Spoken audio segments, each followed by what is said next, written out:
देखताई सगुण सर्वांगे निर्गुण सगुणान मुनी पुन्हा श्रीराम पूर्ण परब्रह्म. आता तुला बघितलं काय वाटतंय सगुणामध्ये, पण तू सगुणाच्याही परे करता. तुझं सगुण म्हणू की निर्गुण रे.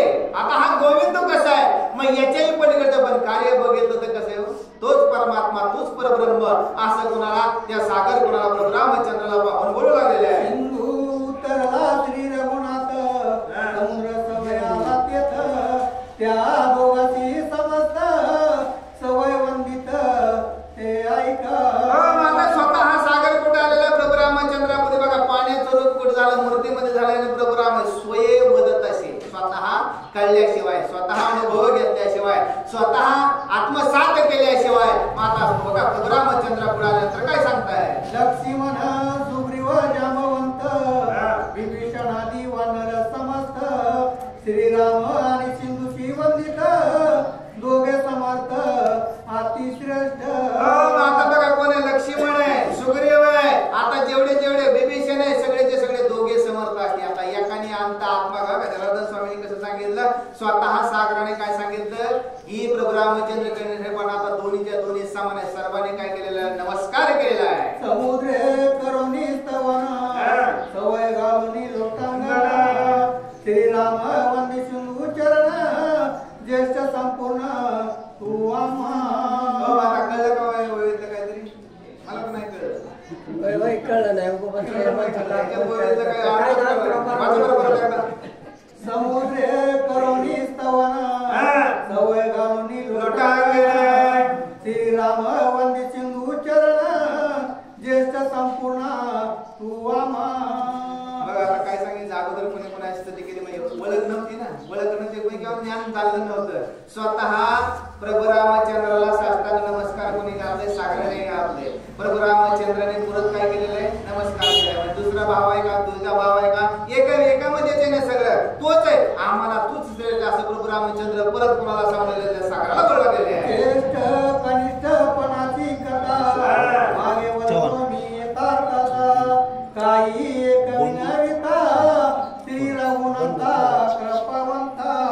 आता ही ज्येष्ठ लहान मोठ्याची कथा, आता याच्यात काय बोलावं, कोण म्हणायला आता तेच सांगायला लागले. आता आपल्याकडलं कळलं पाहिजे तेव्हा मोठा कोणाला लहान मोठं. आता लहान जरी मूर्ती असली तर कीर्ती कशी आहे, महान आहे. प्रभू रामचंद्र कसे महान आहे का, मग आता जी कथा झाल्याचं जे मागत आलं असेल आता ते कधी कळलं, जेव्हा पाहिलं, जेव्हा आत्मसात केलं, तेव्हा हे अनुभव झालेला आहे. मुनी वेशे श्री रघुनाथा विघ्न वेगारणी करिता ऐका मुनी वेशाची कथा तुझं तत्वता सांगेन. आता मुनी वेशाची कथा, आता तत्वता काय सांग, तुला सांगणार आहे. कोण सांगायला सांगेल, म्हणजे जे जे आता बघा सगळ्यांचा उद्धार करण्यासाठी वेश कसा धरावा लागला, वल्गल धारण करायला, जटा बांधायला लागलेला, त्या मुनीचा वेश घेतलेला. ही कथा मी तुला सांगतो.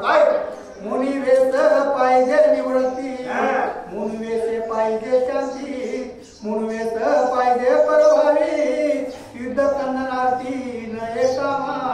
आता सागराने प्रभू रामचंद्राला सांगितलं मुनीचा वेश घेतलाय ना, मग येथे शांती पाहिजे, दया पाहिजे, करुणा पाहिजे. जर मुनी वेश जर धारण केला असेल तर युद्ध करता कामा. आपल्याकडे नम्रता आली ना, नम्रता आली तर आपल्याला भांडण करता कामा नये, वाचाळता करता कामा नये. असं सागर कोणाला प्रभू रामचंद्राला साष्टांग नमस्कार घालून बोलू लागलेला आहे. मागील राजे नरवीर युद्धात करीती वीर श्रंगार विद्ये त्याल्या मुदवेशधर वीर गुंजार न मानिती. आता बघा सागराने प्रभू रामचंद्राला सांगितलं मागील वीर कसं करत होते, वीर सेने जे जे पोशाख आहे ते सगळे घालत होते. तुम्ही आता मुनी वेश घेताय, तुम्ही युद्ध करायला नाही काय पडतंय का. मुनीला जेव्हा बघा संन्यासी घेतलाय, मग संन्यास धारण केला ना तुम्ही, मग तुमच्याकडे ती बघा लढाई करण्यासाठी कुठलं शस्त्र आहे का, ते पोशाख आहे का. आणि माग पूर्वी राजे जेव्हा युद्ध करायचे तेव्हा सगळ्याच्या सगळ्या पोशाख धारण करत होते. मुनी वेशाचे लक्षण स्वभावे केले निरूपण मारिले त्रिशिरा कर दूषण मुनी वेशन असताची. कोण बोलतंय, हेच बोलणार डबल बोलते. आता ते सांगितलं मुनी वेश घेतला तेव्हा खरं दूषणाचा वध केला म्हणा. आता वीरता किंवा लढाई करण्यासाठी तलवार भाल्याची गरज, आणि त्याच्यातलं थोडं कळलं म्हणून सांगितलं असं ते चाललंय सागराचं बघा. मग त्याच्या पहिल्यांदाच काय केलेलं आहे, मुनिवेश घेतला होता. पण आतमध्ये जे खरखर आहे तिचा वध करता आला पाहिजे ना. आतमध्ये जे विकार आहेत त्याचा वध करता आला पाहिजे. याच्यासाठी संन्यासाचं रूप धारण केलं. पण त्या संन्यासाच्या रूपामध्ये धारण केल्यानंतर कुठलं कृत्य करू नये किंवा करावं, पण तेच बोलणारा डबल बोलते. म्हणजे तेच भगवंत डबल आपल्याला काय सांगतोय, संन्यास घ्यावा तर युद्ध करू नये.